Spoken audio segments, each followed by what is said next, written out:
जज साहब, मेरी शादी को 7 साल हो गए हैं। हमने अब तक पति का मतलब नहीं जाना है। हर सुनवाई में मैं एक महिला हूं, लेकिन उपस्थित होती हूं ये आशा लेकर कि पवन सिंह आएंगे और उनके साथ बातचीत करके हम मामले को सेटल करेंगे। लेकिन पवन सिंह हर बार किसी ना किसी बहाने के कारण यहां पर नहीं आते और हर बार हमें बदले में सिर्फ इंतजार मिलता है। ये कहकर ज्योति सिंह अपना दोनों हाथ जोड़ती हैं और जज के सामने रोने लगती हैं। वो रोते हुए वहां पर एकदम चुप हो जाती हैं और इसके बाद कोर्ट रूम से बाहर निकलकर चली जाती हैं। यह सब कुछ कहां पर हुआ? तो यह सब कुछ उस सिविल कोर्ट में हुआ जिस सिविल कोर्ट में पवन सिंह और ज्योति सिंह के तलाक का मामला चल रहा है। ज्योति सिंह के वकील कहते हैं कि पवन सिंह के लोगों ने वीडियो कॉल किया था। उन्होंने दिखाया था कि पवन सिंह हॉस्पिटल के बेड पर लेटे हुए हैं, इसके कारण वो आ नहीं पाए। लेकिन ज्योति सिंह का सवाल भी जायज है कि हर बार पवन सिंह क्यों नहीं आते हैं। वो कहती हैं कि उनके लिए उपस्थित होना कोई मुश्किल नहीं है, वो उपस्थित हो सकते हैं, लेकिन वो होना चाहते ही नहीं है। इसके 2 दिन पहले पवन सिंह कोर्ट में एक दूसरे केस को लेकर उपस्थित हुए थे। यह भी बात सच है। कोर्ट के अंदर जो सब कुछ हुआ हम आपको पूरी कहानी बताएंगे और 10 करोड़ रुपए को लेकर ज्योति सिंह ने जज से क्या कहा आपको यह भी बताएंगे। लेकिन आगे बातचीत करने से पहले हमारा नमस्कार स्वीकार करिए। हमारा नाम मोहित कुमार सिंह है। ज्योति सिंह कोर्ट के सामने सशरीर उपस्थित होती हैं और जज से कहती हैं कि पवन सिंह के साथ ही मुझे रहना है, मैं तैयार हूं। पवन सिंह मुझे अपने साथ रखें, मुझे उनके साथ रहना है क्योंकि मैं उनकी पत्नी हूं और वही मेरे पति हैं। और इसके बाद ज्योति सिंह अपनी बातों में एक और चीज जोड़ती हैं कि अगर पवन सिंह नहीं चाहते कि वो मुझे रखें तो फिर मुझे मेंटेनेंस के तौर पर 10 करोड़ रुपए चाहिए। ये 10 करोड़ रुपए का डिमांड, मेंटेनेंस को लेकर तमाम प्रकार की खबरें हमेशा से चर्चा का विषय बनी रही हैं। अब ज्योति सिंह के साथ कोर्ट रूम में क्या क्या हुआ, उन्होंने क्या क्या कहा, आप सिलसिलेवार ढंग से समझिए। सबसे पहले ज्योति सिंह आरा के सिविल कोर्ट में आती हैं। वहां पर आती हैं तो आकर इंतजार करती हैं कि पवन सिंह आएंगे, क्योंकि पवन सिंह को भी वहां पर उपस्थित होना था मामले के सुलह के लिए। आपसी बातचीत के बाद से मामले को सेटल करना था। ज्योति सिंह कुछ देर तक इंतजार करती हैं कि पवन सिंह आएंगे। पवन सिंह नहीं आते तो फिर ज्योति सिंह जज साहब के सामने उपस्थित होकर इस बात को कहती हैं कि मैं एक महिला हूं, मैं बहुत परेशान हूं आजकल, लेकिन फिर भी कोर्ट में जिस दिन बुलाया जाता है उस दिन आती हूं इस उम्मीद को लेकर कि आज इस मामले का कोई ना कोई फैसला हो ही जाएगा। लेकिन मैं जब भी आती हूं तो मुझे फिर अगली तारीख मिल जाती है क्योंकि पवन सिंह उस वक्त पर उपस्थित नहीं हो पाते। ज्योति सिंह अपना पहला पॉइंट रखते हुए कहती हैं कि एक महिला होकर अगर मैं उपस्थित हो सकती हूं तो पवन सिंह के लिए भी यह आसान है, वह बेशक उपस्थित हो सकते हैं।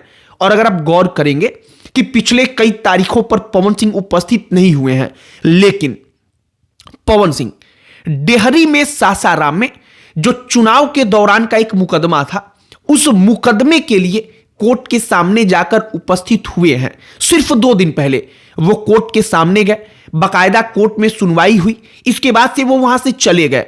लेकिन जब बात तलाक केस की आई तो पवन सिंह को उपस्थित होना था, लेकिन वो उपस्थित नहीं हुए। और इसी बात को लेकर ज्योति सिंह कहती हैं कि वो हो सकते हैं, लेकिन वो जानबूझकर ऐसा नहीं कर रहे हैं। इसके बाद वो रोते हुए कहती हैं कि हमें उनके साथ रहना है, लेकिन अगर वो रखना नहीं चाहते तो फिर 10 करोड़ रुपए मेंटेनेंस के तौर पर मुझे चाहिए। सालों पहले एक चर्चा चली थी कि ज्योति सिंह पवन सिंह से करोड़ों रुपए और एक फ्लैट मांग रही हैं। इसके बाद से तमाम प्रकार की चर्चाएं चली कि पवन सिंह ने 5 करोड़ के करीब रुपया ऑफर किया, एक घर भी ऑफर किया, लेकिन इसके बावजूद मामला वहां तक बढ़ा नहीं। और फिर अचानक चुनाव आता है। चुनाव में माहौल नकारात्मक ना बने, सकारात्मक रहे, इसके लिए पवन सिंह ज्योति सिंह को लेकर आते हैं। तमाम वीडियोस उनके मांग में सिंदूर लगाते हुए पब्लिकली जारी किए जाते हैं, दिखाने के लिए पब्लिक को कि हम लोग एकदम ठीक हैं, क्योंकि उस वक्त पर पब्लिक का सपोर्ट पवन सिंह को चाहिए था। यह मामला पर्सनल है, लेकिन जब ये तमाम चीजें की गई, पब्लिक के बीच पब्लिकली वीडियो जारी किया गया खुद उन लोगों की तरफ से, तो फिर यह मामला पब्लिक के बीच ऑटोमेटिकली आ गया, ये पर्सनल नहीं रह पाया। और इसीलिए सबसे ज्यादा जहां तक मुझे लगता है कि भोजपुरी इंडस्ट्री में किसी की विवादों को लेकर चर्चा है तो वो पवन सिंह और ज्योति सिंह ही हैं, जो सालों से चल रहा है। फिलहाल जो वहां पर आरा के सिविल कोर्ट में हुआ, ज्योति सिंह वहां पर जाती हैं, रोती हैं, हाथ जोड़कर जज साहब से अपील करती हैं कि उनको बुलाया जाए। और जो ज्योति सिंह के वकील हैं वो कहते हैं कि पवन सिंह के लोगों ने वीडियो कॉल करके दिखाया कि पवन सिंह हॉस्पिटल के बेड पर लेटे हुए हैं, मतलब कि उनकी तबीयत खराब है, उनका ब्लड प्रेशर हाई है जो बताया गया। और इन तमाम चीजों के बाद पवन सिंह वहां पर नहीं पहुंचे, तो इस मामले में कोई फैसला हो भी नहीं पाया। अब सबसे पहले कुछ चीजें समझनी होंगी, यह कोई क्रिमिनल केस नहीं है।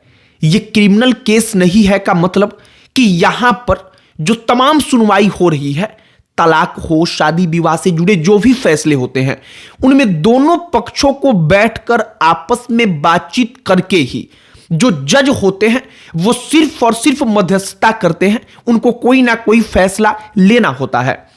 अब जब तक पवन सिंह अपनी तरफ से पॉजिटिव हो करके बातचीत करने के लिए तैयार नहीं होंगे, तब तक कोई फैसला होगा नहीं। तारीख पर तारीख मिलती रहेगी, जैसा ज्योति सिंह कहती हैं। और ज्योति इसी बात को कहती है कि 7 साल हो गए, मुझे कुछ नहीं पता कि पति क्या होता है, पति का होना क्या होता है। और वो कहती हैं कि सालों से मैं औरत होकर कोर्ट में समय पर आ रही हूं, लेकिन वो नहीं आ रहे हैं और वो जानबूझकर यह सब कुछ कर रहे हैं। बाकी 10 करोड़ रुपए का डिमांड, कोर्ट रूम में जज के सामने फूट फूट कर रो पड़ना, हाथ जोड़कर जज साहब से यह अपील करना कि मुझे बस न्याय चाहिए, न्याय के सिवा मैं कुछ और नहीं मांगती हूं, मुझे उनके साथ रहना है, वो नहीं रखना देना चाहते तो मेरी शर्तें जो हैं उन शर्तों को पूरा कराया जाए। और ज्योति सिंह यह कहकर अपना आंसू पोंछते हुए कोर्ट रूम से बाहर निकलकर जाने लगती हैं। उसके वीडियोस, उसके फोटोस सब कुछ सोशल मीडिया पर वायरल है। हमने आपको कोर्ट रूम में क्या कुछ हुआ, जज के सामने ज्योति सिंह ने रोते हुए क्या कहा, यह पूरी की पूरी कहानी बताई है। बाकी आपकी इस पर क्या प्रतिक्रिया है, कमेंट बॉक्स में लिखकर बताइएगा। अन्य कोई टॉपिक जिस पर आप चाहते हो कि हम वीडियो बनाएं, जिस पर चर्चा करें, बातचीत करें, उसे कमेंट बॉक्स में लिखकर बताइएगा। हमारा पूरा प्रयास होगा कि उस टॉपिक पर भी वीडियो बनाएं। बाकी इस वीडियो को यहीं पर समाप्त करते हैं। अंत में हमारा परिचय, हमारा नाम मोहित कुमार सिंह है। बहुत बहुत धन्यवाद।